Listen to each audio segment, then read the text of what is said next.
Assalamualaikum warahmatullahi wabarakatuh. Kami dari kelompok 9. Di sini kami akan membacakan materi tentang menuju suatu teori tentang perbankan bebas bunga dalam Islam. Perkenalkan, nama saya Sukaning Tiasmadirini dengan NIM 2014200005. Di sini saya sebagai pemateri pertama akan membacakan tentang konsep uang dan peranannya. Dalam Islam, uang dipandang sebagai alat tukar, bukan suatu komoditi. Diterimanya peranan uang ini secara meluas dengan maksud melenyapkan ketidakadilan, ketidakjujuran, dan pengisapan dalam ekonomi tukar-menukar. Karena ketidakadilan dalam ekonomi tukar-menukar barter digolongkan sebagai riba al-aizal yang dilarang dalam agama, sedangkan peranan uang sebagai alat tukar dapat dibenarkan. Karena itu, dalam Islam, uang sendiri tidak menghasilkan suatu apapun. Dengan demikian, riba pada uang yang dipinjam dan dipinjamkan dilarang. Sekali peranan uang sebagai alat tukar diakui, uang dapat memainkan peranannya sebagai suatu unit akuntansi, sebagai suatu kumpulan nilai dalam ekonomi Islam. Dapat digunakan sebagai ukuran opportunity cost, yaitu pendapatan yang hilang, dengan baik sekali. Selanjutnya, uang sebagai alat bukan penukar. Bila kita lihat uang melaksanakan fungsi sosial dan religiusnya, maka pada hakikatnya ia berfungsi sebagai alat bukan tukar. Tetapi mungkin ada pertanyaan, apakah segi Islami dari fungsi bukan tukar ini? Karena dalam tiap masyarakat uang dapat melaksanakan fungsi ini. Walaupun gejala bukan tukar ini sebagai suatu kenyataan ataupun sebagai suatu kemungkinan memang terdapat di masyarakat kapitalis maupun tradisional. Namun, khususnya gejala bukan tukar Islami terletak pada kenyataan bahwa ia dianggap sebagai bagian dari kewajiban religius. Ia tidak disekularisasi maupun disosialisasi, karena di kebanyakan masyarakat barat, gejala bukan tukar ini dianggap suatu upaya untuk meloloskan diri dari pajak sekular. Kebanyakan organisasi filantropis dan amal di barat memperoleh manfaat pembebasan pajak dalam tingkat yang bermacam-macam. Karena itu, sedikit banyaknya alat bukan tukar disekularisasi. Penukaran hadiah dalam masyarakat tradisional seperti masyarakat Melanesia dan di Pasifik Selatan dianggap sebagai suatu upaya untuk memperkukuh ikatan sosial di kalangan kelompok keluarga atau suku dan berakar dalam prinsip tindakan timbal balik sosial. Jadi pada hakikatnya gejala bukan tukar ini adalah peristiwa sosial, maka jelaslah bahwa fungsi sosial dan religius yang dilaksanakan uang dalam ekonomi Islam mempunyai peranan yang berbeda. Selanjutnya ada konsep perbankan Islami. Dalam menjalankan pekerjaan yang sesungguhnya, Bank Islam menggunakan berbagai teknik dan metode investasi sebagai kontrak mudharabah, yaitu seorang pemilik modal memberikan modal dan mudharab mitra tenaga kerja memberikan kecakapan teknik dan keterampilan, sedangkan laba dibagi antara keduanya menurut persentase yang disetujui. Bank Islam juga terlibat dalam kontrak murabahah berdasarkan perhitungan biaya ditambahkan sesuatu atau cost plus, yaitu bank membeli suatu komoditi tertentu menurut rincian kliennya dan mengirimkannya berdasarkan pembagian rasio laba yang disetujui. Bank Islam juga berurusan dengan pasar devisa dan melaksanakan jasa perbankan lainnya seperti surat kredit dan surat jaminan. Mungkin bank juga memberikan jasa bukan perbankan seperti trust business, real estate, dan jasa konsultan. Saya Esa Julia Juanda dengan NIM 2014200022. Di sini saya sebagai pemateri kedua akan menjelaskan pembiayaan jangka pendek dan jangka panjang. Pembiayaan jangka pendek untuk industri, perdagangan, dan pertanian dapat dilakukan Bank Islam berdasarkan mitra usaha. Dalam hal ini, Bank Islam bertanggung jawab langsung terhadap mereka yang menyimpan dananya di bank, maupun kepada mereka yang meminjam dana dari bank. Suatu fungsi yang lebih penting bagi bank dagang Islam ialah ia dapat menciptakan kredit. Islam melarang riba atau bunga.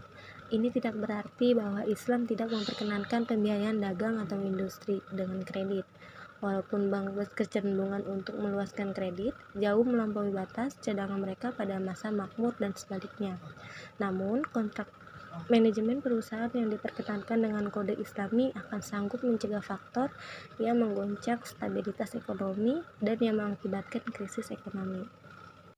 Pinjaman yang disediakan oleh bank deposito biasa sering diberikan atas dasar jangka pendek tidak melebihi 2 tahun, karena kebanyakan dari dana yang dipinjam dapat dibayar atas permintaan atau pemberitahuan segera.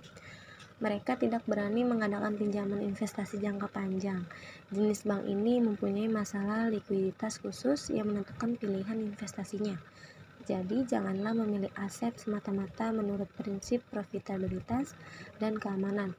Sesungguhnya yang lebih penting adalah penyesuaian waktu likuiditas aset tersebut dihubungkan dengan jatuhnya tempo kewajiban. Karena itu, dianjurkan agar lembaga kredit yang khusus seperti bank pembangunan, industri atau pertanian dan sejenisnya dapat dikembangkan untuk pembiayaan jangka panjang perdagangan, industri atau pertanian menurut keadaan masing-masing atas dasar mitra usaha. Bank dan mitra usaha dapat menetapkan rasio laba dan rugi berdasarkan jumlah dana jangka waktu pinjaman sesuai dengan praktik setempat dan kode Islami. Selanjutnya yaitu sistem jaminan.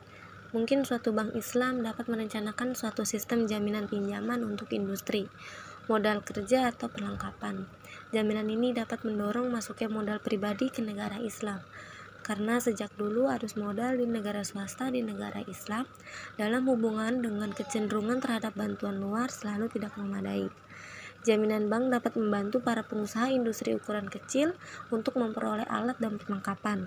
Jadi devisa yang tersimpan bagaimanapun kecil jumlahnya dapat diarahkan pada tujuan produksi lain.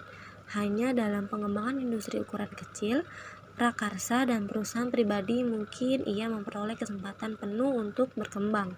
Dengan demikian, dasar ekonomi demokrasi dapat diperkukuh, karena ia menciptakan kesempatan untuk kerja bagi yang menganggur maupun yang setengah menganggur dalam suatu ekonomi seperti ekonomi Pakistan. Karena tidak adanya pertumbuhan perekonomian rakyat dan industri kecil di daerah pedalaman dan semi perkotaan, ekonomi pertanian negara Islam tidak dapat memberikan kesempatan kerja kepada angkatan kerja mereka sepanjang tahun. Karena itu, janganlah terdapat dua pendapat tentang soal pembiayaan proyek-proyek pembangunan dengan dimensi besar dalam lingkungan dinamis pertumbuhan negara-negara Islam.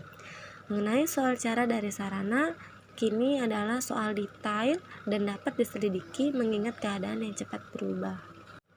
Selanjutnya yaitu bank Islam dan pinjaman konsumtif. Syarat kehidupan sehari-hari kian lama kian menjadi rumit. Karena itu, pentingnya pinjaman konsumtif untuk kebutuhan pokok bagi tiap orang tidak berkelebihan. Pinjaman konsumtif sedikit banyak bersifat tidak produktif, walaupun ada pengaruhnya pada produktivitas masyarakat secara tidak langsung, yaitu mendorong produksi dan suplai. Tapi karena pinjaman ini tidak menghasilkan suatu pendapatan langsung, maka Bank Islam tidak mungkin meminjamkan uang keperluan demikian atas dasar mitra usaha. Dianjurkan agar pinjaman demikian dilakukan oleh perkumpulan kooperatif, rakyat atau suatu badan kredit pemerintah. Tentu saja pinjaman harus ada tanggungan berupa deposito atau bukti harta tetap yang dimiliki si peminjam. Biaya pembentukan bank ini akan dipikul oleh negara sebagaimana halnya biaya rumah sakit, panti asuhan, dan lembaga keperluan umum lainnya. Maka dalam tatanan sosial Islami, pemerintah terpaksa menarik pajak semua deposito dan saldo kredit untuk memperoleh biayanya. Rakyat tidak akan merasa berat memikul beban perpajakan ini karena adanya pelayanan cuma-cuma. Dengan demikian, perdagangan, perniagaan, dan industri pun akan tumbuh dengan pesat. Akibatnya, sumber daya ekonomi akan dimanfaatkan dengan baik. Masalah pengangguran akan terpecahkan, dan pendapatan nasional pun akan meningkat dalam suatu negara Islam. Sangatlah menarik untuk dicatat bahwa terdapat sejenis pinjaman yang khas dan masih terdapat di semua Islam yang disebut qard-i hasanah, suatu pinjaman tanpa bunga. Seorang yang berhutang harus menyelesaikan semua utangnya sebelum ia meninggal dunia. Kalau tidak, maka ia berdosa. Agar manusia sesamanya tidak terkena dosa, Dalam beberapa hal, si pemberi pinjaman akan memberi qard'i hasanah, pinjaman tanpa bunga yang harus dibayar kembali. Selanjutnya yaitu hubungan dengan deposan. Para deposan secara keseluruhan, bukan sebagai perorangan, akan dianggap sebagai si kapitalitas dan bank sebagai operator mutlak. Dalam arti bank berhak mengangkat agen untuk menginvestasikan uang depositonya. Beberapa investasi ini mungkin mencapai sukses besar, selebihnya setengah berhasil, dan yang lainnya tentu saja merupakan kegagalan. Maka dalam memberikan dana, bank harus mempertimbangkan apakah jenis usaha atau industri tertentu layak dibiayai atau tidak. Selain itu, ia harus dapat mencegah peluasan jenis usaha dan industri yang pada akhirnya mungkin tidak ekonomis dan tidak dikehendaki bila dilihat dari sudut pandang sosial, atau mungkin hal itu terlalu banyak mengandung resiko yang tidak dapat diperhitungkan dengan ketelitian yang wajar. Dengan mencegah investasi yang tidak diinginkan, Bank Islam dapat memberi dan memang memberi jasa besar dalam memupuk perkembangan ekonomi di jalan teraman dan tersehat. Kebutuhan akan pengarahan investasi ini timbul dari kenyataan bahwa di semua negara Islam sumber daya sangat terbatas dibandingkan dengan kebutuhan untuk melaksanakan program pembangunan yang sangat luas. Selanjutnya yaitu hubungan dengan pengusaha. Dalam tiap tahun anggaran, Bank Islam akan menyusun suatu neraca laba rugi dan sisa saldo terakhir. Hal ini dilakukan sesudah pengeluaran umum bank dibayar, termasuk gaji, upah, dan cadangan yang dibagi antara bank dan para deposan, sesuai dengan persetujuan yang bersangkutan. Bagian bank sendiri akan dibagikan kepada para pemegang saham sebanding dengan saham mereka masing-masing. Dalam suatu artikel, seorang sarjana Mesir, Dr. M.A. Al-Arabi, secara tepat mengemukakan dalam hubungan dengan para deposan, sebuah bank dianggap sebagai operator atau manajer usaha, sedangkan para deposan dianggap sebagai pemilik modal. Tetapi dalam hubungannya dengan para pengusaha, bank akan dianggap sebagai pemilik modal dan para pengusaha sebagai operatornya. Dalam hal ini berlaku syarat yang mengatur hak dan kewajiban pemilik modal dan operator. Setiap laba yang didapat oleh pengusaha harus dibagi dengan baik sebagai pemilik modal dalam perbandingan yang disetujui. Meskipun demikian, bila tidak ada keuntungan, modal harus dikembalikan kepada bank secara utuh. Tetapi jika usahanya merugi, kerugian ini ditanggung oleh bank. Namun kalau seorang pengusaha atau operator bersalah dengan melakukan tindakan merusak yang merugikan sebagian dari modal itu, ia harus bertanggung jawab atas bagian itu. Sampai sekarang ini, bank tidak mempunyai suatu pinjaman pun yang tidak dibayar kembali di waktu yang tepat. Menurut Dr. El Nagar, hal ini disebabkan oleh pengaruh masyarakat yang ditanamkan dalam operasi bank, yang dengan secara terus-menerus menekankan bahwa bank adalah milik rakyat, dan dengan mengikut sertakan perwakilan rakyat setempat dalam manajemen bank. Proyek tersebut menciptakan suasana di mana rakyat dapat melaksanakan kontrol sosial mereka sendiri atas setiap orang yang mencoba menipu atau merugikan bank. Kontrol sosial ini dapat dipraktekkan karena di Mesir penghisapan dilarang dan laba perorangan tunduk kepada kepentingan bersama. Terlepas dari kebutuhan pokok utama mengarahkan investasi, bank harus menyadari kenyataannya bahwa sesungguhnya jaminan sebenarnya bagi deposito adalah mutu pinjaman yang diberikan dan likuiditas yang cukup. Bila mutu pinjaman tinggi dan likuiditas cukup, tambahan struktural kapital hanya akan sedikit. Artinya, kecuali dalam bentuk pinjaman, dan penulis kuatir ini belum merupakan ciri perbankan di negara Islam. Dalam suatu sistem perbankan Islam, kita dapati suatu perpaduan antara investasi pengalaman dan pengalaman keuangan. Keuntungan terbesar yang kita harapkan dari keselarasan antara pengalaman investasi pada investor dan pengalaman keuangan bank adalah jaminan maksimum untuk investasi yang lebih sehat dengan penggunaan sumber terbatas yang dimiliki negara-negara Islam dengan sebaik mungkin. Selanjutnya yaitu persekutuan antara pengusaha dan bank. Mungkin para pengusaha menolak menerima bank sebagai mitra usaha dalam suatu sistem pinjaman bebas bunga, karena ekonomi Islam adalah perpaduan antara kapitalisme dan sosialisme. pengusaha kecil yang tidak menginginkan pinjaman apapun dari bank untuk melaksanakan perdagangan intern dan antar daerahnya dibiarkan bebas dan mungkin tidak diperkenankan menjadi mitra usaha bank. Tetapi dalam hal perdagangan dan perniagaan internasional, para pengusaha tidak dapat menolak untuk menerima bank sebagai mitra usaha.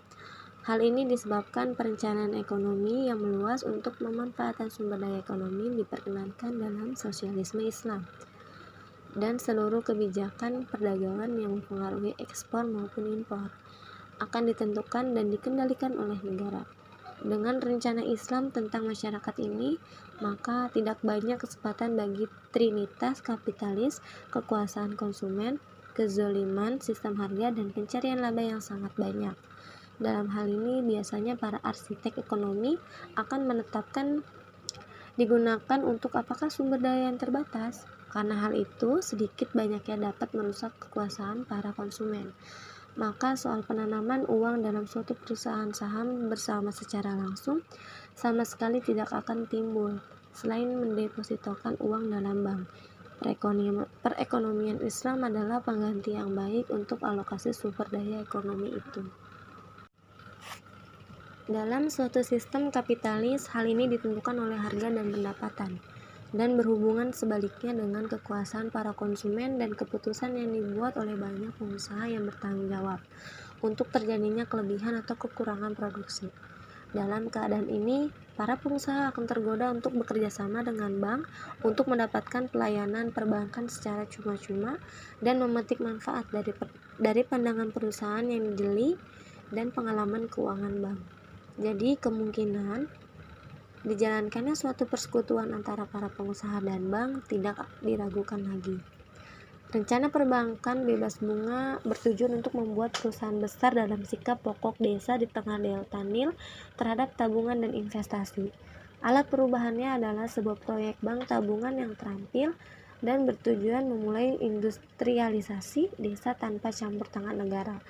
Kepala proyek itu adalah Dr. Ahmed El Nagar. 3 jenis deposito bank ini ialah A. Uang tabungan dengan minimum deposito 5 piaster, atau jumlah ini dapat ditarik atas permintaan dan tidak menghasilkan bunga. Yang B. Suatu dana jasa sosial terdiri dari pemberian derma yang disimpan dan ditata oleh bank. Semua ini digunakan sebagai asuransi malapetaka untuk depositor tabungan. Dan yang terakhir, uang investasi. Dengan minimum deposito 1 pound Mesir, deposito dapat ditarik sekali setahun dan bagi depositor itu menghasilkan suatu saham dalam laba bank menurut besar dan jangka deposito. Perkenalkan, nama saya Bilgis Kamila dengan NIM 201420036.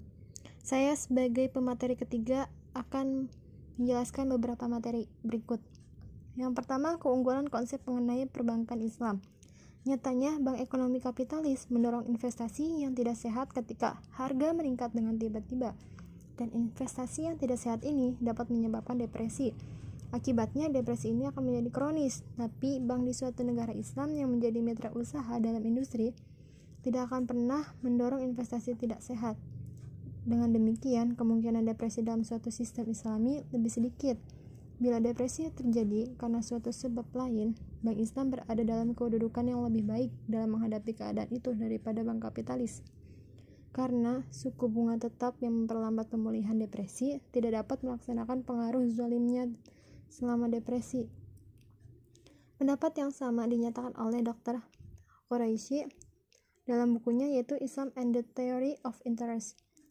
Ia menuliskan bahwa harus diingat bahwa bila negara akan berkembang secara industrial, urusan keuangan harus dibuat secara sedemikian rupa atas dasar persamaan dengan industri. Ia harus didasarkan atas mitra usaha dengan industri, tidak semata-mata atas dasar pembayaran bunga tetap. Bila pemilik modal adalah seorang mitra dalam industri, pandangan bisnisnya yang tajam dan pengalaman mengelola dananya mungkin bermanfaat sekali dan akan menyebabkan perkembangan industri yang lebih baik. Dengan mempertahankan sistem bunga, secara tidak langsung bank modern akan memperburuk masalah pengangguran. Dan jika kita mau memikirkannya, kita pun dapat memahami hal ini. Namun, dalam konsep perbankan Islami, tidak terdapat gagasan bunga tetap yang ditentukan sebelumnya. Jadi kalau dapat diharapkan bahwa sumber daya dimanfaatkan dengan sebaik-baiknya untuk memperbaiki masalah pengangguran, demikianlah Islam mendorong hubungan kemitraan yang memberi keuntungan. Islam melarang bunga karena bunga tidak mempengaruhi volume tabungan tetapi dapat membuat depresi kronis, memperburuk masalah pengangguran, dan mendorong pembagian kekayaan yang tidak merata. Kesimpulannya, Islam menganggap bank sebagai salah satu alat terhebat untuk kemakmuran ekonomi suatu bangsa, sehingga perbankan Islam jauh lebih unggul dibandingkan dengan konsep perbankan kapitalis. Selanjutnya, Bank Islam dan usaha jasa non-bank. Jasa perantara yang diberikan oleh bank modern terutama terdiri dari pembayaran sewa, uang langganan, dividen, bayaran sekolah dan kuliah, dan bertindak sebagai wali. Pelaksana wasiat dan pengacara juga menjadi koresponden dan wakil. Mereka melakukannya dengan pengetahuan yang dapat diandalkan karena mereka mengetahui kedudukan umum pihak-pihak yang melakukan perjanjian. Arti penting ekonomik dari jasa non-perbankan ini telah pada kenyataan bahwa semua ini secara langsung maupun tidak langsung dapat membantu proses pertumbuhan di negara-negara terbelakang. Langsung karena perolehan bank dalam bentuk komisi dan dalam melaksanakan jasa demikian mungkin digunakan untuk membiayai program pembangunan. Dan tidak langsung itu karena dengan jasa ini, khususnya dengan transaksi urusan devisa, bank memudahkan perdagangan internasional, dengan demikian membantu arus modal baru dari suatu tempat ke tempat lain yang pada gilirannya menciptakan kondisi yang lebih baik untuk investasi. Walaupun usaha non-bank ini sudah begitu umum di hampir semua negara maju, tetapi ia masih belum terkenal di negara Islam. Kebutuhan akan upaya sistematik oleh Bank Islam untuk mengusahakan jasa ini timbul dari sumbangan mereka yang jelas bagi proses pertumbuhan. Selanjutnya, Bank Islam dan kegiatan non-bank. Kegiatan non-bank merupakan peran serta dalam proses pertumbuhan ekonomi dengan menginvestasikan sebagian sumber daya seadanya, katakanlah 5% dari laba mereka, dalam pendidikan dan lembaga sosial lain. Untuk ini mungkin bank tidak menerima keuntungan langsung. Bank Islam adalah suatu lembaga sosial yang sangat penting, maka ia harus memiliki tanggung jawab terhadap perkembangan sosial. Pendidikan merupakan komponen utama perkembangan sosial dan suatu proses yang digunakan untuk mencapai pertumbuhan ekonomi. Bank Islam dan hubungan internasional. Kaum Islami yang tidak berpengetahuan tentang sifat ekonomi internasional dan perbincangan tentang filsafat, tidak tentang kenyataan, berpendapat bahwa perbankan Islam tidak dapat dipraktekkan, karena hal ini akan mengucilkan suatu negara Islam dari dunia lainnya, sehingga mengakibatkan kerugian besar dalam perdagangan internasional. Kedua, jauh dari penyebab kerugian dalam perdagangan internasional, perbankan Islam akan meningkatkan volumenya. Hal ini disebabkan bank modern membiayai perdagangan luar negara dengan menerima dan mengumpulkan surat wesel yang ditarik oleh para pelanggan, mentransaksikan usaha devisa lainnya, dan menerima suatu komisi sebagai balas jasa untuk pelayanan mereka. Terakhir, prinsip perbankan Islam sangat sesuai dengan prinsip perbankan internasional, semata-mata karena dunia modern, sadar atau tidak sadar, sedang mengarah pada filsafat ekonomi perbankan Islam. Dalam hal ini harus dicatat bahwa untuk biaya perencanaannya, suatu negara Islam harus mengundang modal asing atas dasar mitra usaha, Baitul Mal, dan bank sentral modern. Ada bukti yang menunjukkan bahwa semua harta benda kaum muslimin merupakan sebagian dari Baitul Mal, terlepas dari lokasi fisiknya. Baitul Mal adalah suatu konsep yang sangat luas dan berdasarkan keyakinan bahwa semua kekuasaan, termasuk hak akan harta benda di semesta alam, adalah milik Allah, sedangkan manusia adalah khalifahnya di bumi dan hanya memiliki benda-benda ini untuk sementara. Ada 3 macam Baitul Mal. Yang pertama, Baitul Mal al-Khas adalah perbendaharaan kerajaan atau dana rahasia dengan sumber pendapatan dan unsur pengeluaran sendiri. Pengeluaran-pengeluaran itu antara lain pengeluaran pribadi khalifah, istana pensiun anggota keluarga raja, pengawal istana, dan hadiah dari para khalifah kepada pangeran asing. Yang kedua adalah Baitul Mal, adalah sejenis bank negara untuk kerajaan. Ini tidak terjadi bahwa ia memiliki semua fungsi bank sentral dewasa ini, tetapi fungsi yang terdapat dalam bentuk primitif dilaksanakannya. Yang terakhir ada Baitul Mal al-Islamin, yaitu perbendaharaan semua kaum Islamin. Sesungguhnya ia tidak hanya untuk kaum muslimin. Fungsi-fungsinya mencakup kesejahteraan warga kerajaan Islam tanpa memandang kasta, warna kulit, atau keyakinan. Fungsi Baitul Mal ini terdiri dari memelihara pekerjaan umum, jalanan, jembatan, masjid, gereja, dan kesejahteraan serta persediaan untuk si miskin. Baitul Mal yang didepositokan dalam bentuk Baitul Mal adalah yang pertama sedekah atau pendapatan zakat, kedua ghanimah yaitu rampasan perang, dan yang ketiga fa'i yaitu kharaj dan jizyah. Tugas khalifah adalah menjaga agar semua penerimaan ini terpisah satu dengan yang lainnya dalam perbendaharaan, karena masing-masing hal ini mempunyai kekhususan dan harus dikelola menurut peraturannya sendiri.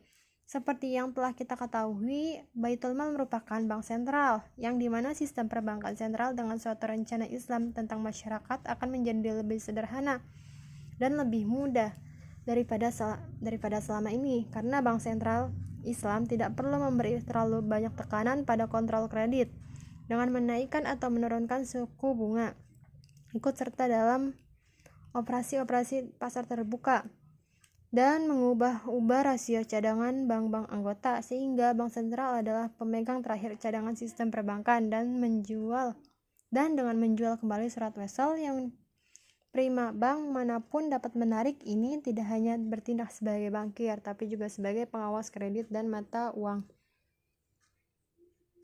Ikhtisar dan kesimpulannya, yang pertama, Al-Quran melarang riba yang arti harfiahnya adalah penambahan. Kedua, dengan riset modern diketahui bahwa bunga sama sekali tidak mempengaruhi nilai tabungan. Tingkat investasilah yang menetapkan tingkat tabungan. Islam melarang bunga, tapi mendorong investasi. Yang ketiga, sistem perbankan Islam akan didasarkan atas prinsip mitra usaha. Karena itu, sistem perbankan yang bebas bunga ini dapat membantu terbentuknya lembaga-lembaga tertentu berdasarkan mudharabah, di mana pemilik modal dan tenaga kerja dapat digabung bersama sebagai mitra kerja. Yang keempat, pembiayaan industri jangka pendek, niaga, dan pertanian dapat dibuat dengan bank Islam atas dasar mitra usaha. Karena bank deposito biasa mempunyai masalah likuiditas yang khusus, dianjurkan agar lembaga kredit yang khusus seperti bank pembangunan industri atau pertanian dikembangkan untuk pembiayaan jangka panjang. Yang kelima, itu pentingnya pinjaman konsumtif diakui, tapi dianjurkan agar pinjaman demikian dilakukan oleh perkumpulan kooperatif rakyat ataupun oleh suatu badan kredit pemerintah di negara Islam dengan jaminan berupa penyimpanan bukti pemilikan harta tetap oleh para peminjam. Yang keenam, syarat-syarat yang mengatur hak pemilik modal dan kewajiban operator akan berlaku. Keuntungan apapun yang didapat pengusaha dalam ini operator akan dibagi dengan bank sebagai pemilik modal dalam proporsi yang disetujui. Yang ketujuh, faedah hubungan kemitraan antara para pengusaha dan sebuah bank tak dapat diragukan lagi. Sudah terbukti dari operasi sesungguhnya dari Bank Islam selama tahun 1970-an dan 1980-an. Yang kedelapan, keunggulan konsep perbankan Islam atas perbankan modern terletak dalam kenyataan bahwa Islam telah melenyapkan kezaliman bunga. 9. Bank Islam membantu perkembangan ekonomi dengan kegiatan non-perbankan. Yang ke-10, Baitul Mal yang dibentuk oleh Islam pada masa klasik bisa melakukan hampir semua fungsi yang dewasa ini dilaksanakan bank sentral kecuali soal pengeluaran uang, pengadaan kredit, dan pengawasan suku bunga. Sekian, terima kasih. Wassalamualaikum warahmatullahi wabarakatuh.